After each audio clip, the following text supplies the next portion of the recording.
Jadi gimana sih cara kerjanya sebenarnya si custodial stablecoin ini? Kita pakai contoh misalnya Tether ya. Jadi misalnya kita mau beli $1 USDT. Jadi kita mau beli 1 USDT. Artinya kita harus keluarin berapa? $1, betul ya? Kita mau beli 1 USDT, harganya $1. Nah, kita bakal setor $1 ini ke Tether sebagai perusahaan yang mengedarkan stablecoin USDT.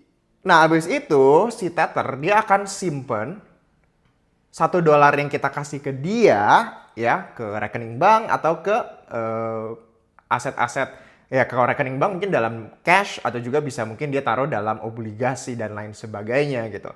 Nah, habis si Tether dapat $1 itu dia harus ngeedarin 1 USDT ke kita ya dan ini tercatat di blockchain-nya. Jadi kita bisa ngelihat nih bahwa real ada 1 USDT yang dikeluarkan, dibikin atau di mint sama perusahaan Tether. Nah, artinya berarti kita udah dapat 1 USDT, kita bisa pakai untuk banyak hal, untuk kita kirim duit atau kita mau beli kripto gitu ya, kita bisa pakai USDT ini. Nah, kalau misalnya kita mau balikin USDT ini gitu ya ke Tether, kita bisa kasih balik atau redeem. Ya, nanti kita kasih USDT-nya.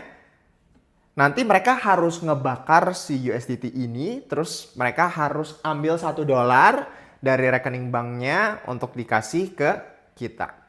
Ya pada dasarnya gini, tapi mungkin kalau kita sebagai orang-orang biasa, mungkin kita hanya akan mungkin pakai exchange ya untuk menukar USDT-nya ke mungkin kalau kita dalam rupiah gitu ya.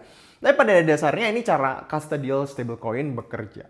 Nah, kenapa sih disebutnya custodial? Custodial ini kan sebenarnya datang dari kata custodian yang artinya itu pihak ketiga. Artinya ada pihak ketiga yang memang menyimpan aset cadangan ini sehingga memang nilainya itu benar-benar didukung oleh aset yang nyata di dalamnya. Nah, tapi sebenarnya kalau kita ngomongin custodial stablecoin, ya basisnya adalah kita perlu yang namanya trust. Kita harus percaya sama perusahaan yang mengedarkannya. Dalam hal ini misalnya kita harus percaya nih Tether itu bener-bener simpen duit yang dia punya. Dia nggak asal print money gitu ya. Dia nggak asal bikin aja USDT suka-suka dia. Karena kan semuanya sebenarnya dicatat di blockchain juga.